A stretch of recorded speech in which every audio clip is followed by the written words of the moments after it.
अच्छा, अगर मैं चाहूँ कि मैं कॉपी कर लूँ एक स्ट्रक्चर के पूरे डेटा को दूसरे स्ट्रक्चर के अंदर, दो डिफरेंट ऑब्जेक्ट बनाऊँ, एक ऑब्जेक्ट को वैल्यू दूँ और उसकी सारी वैल्यूज कॉपी, जैसे इंटीजर ए में इंटीजर बी की वैल्यू कॉपी हो सकती है, ऐसे ही आप एक स्ट्रक्चर का डेटा दूसरे स्ट्रक्चर में कॉपी कर सकते हैं। मेरे पास एक वही वाला स्ट्रक्चर है जो इससे पहले की एग्जांपल में हम लोग देख चुके हैं। एक स्टूडेंट टाइप का स्ट्रक्चर है, स्टूडेंट नेम से आईडी और नेम इसके दो वेरिएबल्स हैं। हमने मेन में एक बनाया है स्टूडेंट P1, हम वैल्यूज डायरेक्टली असाइन कर सकते हैं, कर्ली ब्रैकेट से डायरेक्टली वैल्यू असाइन कर सकते हैं। जितने डेटा मेंबर इसके अंदर हैं उतने कॉमा सेपरेटेड यहाँ पे आप वैल्यूज दे दें। हमारे पास सिर्फ दो ही डिक्लेयर हैं, पहले वाला इंटीजर है तो हमने पहला इंटीजर इनपुट दिया कॉमा, दूसरे वाला स्ट्रिंग है, स्ट्रिंग हमेशा कोटेशन मार्क में जाता है तो कोटेशन मार्क में दूसरा इनपुट दे दिया। उसे पता है कि जो मैंने स्टूडेंट टाइप का P1 ऑब्जेक्ट बनाया है उसमें ये वाली वैल्यूज जाके स्टोर हो जाएंगी।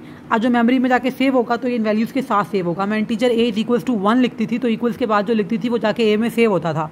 अब ऐसे ही मैं अगर यहाँ पर P1 इज इक्वल्स टू कुछ वैल्यूज़ दे रही हूँ तो P1 के जो डेटा मेंबर्स हैं उनके अंदर जाके ये वैल्यूज स्टोर हो रही हैं। अरेंजमेंट यही होनी चाहिए कि पहले अगर इंटीजर डिक्लेयर किया तो पहले इंटीजर जाए, फिर स्ट्रिंग है। ऐसा नहीं हो सकता कि मैं अली पहले लिख दूँ और 1 बाद में लिख दूँ, पहले ही 1 होगा उसके बाद ही अली होगा, क्योंकि हमने इसी अरेंजमेंट से डिक्लेयर किया। अगर आप वैल्यूज असाइन करें तो फिर ऐसे करें, अगर आप सीन कर रहे हैं तो सीन तो जो आप डायरेक्टली वेरिएबल का नेम यूज़ करके करते हैं तो फिर आप किसी भी ऑर्डर में कर सकते हैं, लेकिन अगर असाइन करना हो तो उसी ऑर्डर में वैल्यूज़ को लिखें जिस ऑर्डर में यहाँ पे वेरिएबल डिक्लेयर किए हैं।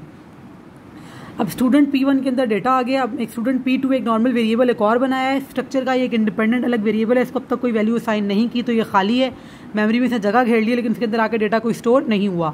हम कहते हैं P1 के पास जो भी है वो P2 में चला जाए, सिंपल। ऐसा नहीं करना कि P1.id P2.id, इसकी जरूरत नहीं पड़ेगी ये सब करने की। आप सिंपल है ये लिख दें P2 इक्वल, वैसे आप कर सकते हैं कि स्पेसिफिकली किसी एक वेरिएबल में किसी एक वेरिएबल की वैल्यू भेजें, लेकिन अगर पूरा मुझे एज इट इज़ भेजना है तो मैं लिख दूँ P1 के अंदर जो भी है वो सारा P2 में चला जाए। टाइप सेम होना ज़रूरी है, दोनों स्टूडेंट टाइप के ही होंगे तभी इनकी वैल्यूज़ को कॉपी हो सकती हैं, क्योंकि वही वाले वेरिएबल फिर दोनों में सेम वेरिएबल एग्जिस्ट करते होंगे। P1 कॉपी हो गया P2 में और मैंने P2 में डायरेक्टली इसके वेरिएबल्स में कोई इनपुट नहीं लिया, P2.id या P2.name में कोई इनपुट नहीं लिया, P1 के इनपुट सारे इसमें कॉपी हो जाएंगे। अब अगर मैं सी आउट P1 को ना करूँ P2.id को करूँ तो वही आईडी डिस्प्ले होगी जो P1 के पास थी। P2.name को डिस्प्ले करूँ तो वही नेम डिस्प्ले होगा जो P1 के पास था, क्योंकि हमने एज इट इज़ कॉपी कर दिया। इसके अंदर कॉपी करने का सिंपल तरीका है, तमाम वेरिएबल अगर आपने कॉपी करने हैं तो ऐसा नहीं कि कोई एक वेरिएबल अगर आपने करना है तो फिर आप स्पेसिफिकली चूज़ करें P2.id is equal to P1.id। लेकिन अगर मुझे एक वेरिएबल नहीं करना, मैं पूरा एक स्ट्रक्चर दूसरे स्ट्रक्चर में कॉपी करना चाहती हूँ तो डिक्लेयर तो करना पड़ेगा दूसरे को, जो एम्प्टी है वो मेमोरी में कोई स्पेस बनेगी तभी उसके अंदर वैल्यूज़ आएंगी, तो डिक्लेयर तो करें। इसके पास जो वैल्यूज हैं वो सारी एज इट इज इक्वल के साइन से यहाँ चले जाएंगी। ये क्या है, copy structure into a structure.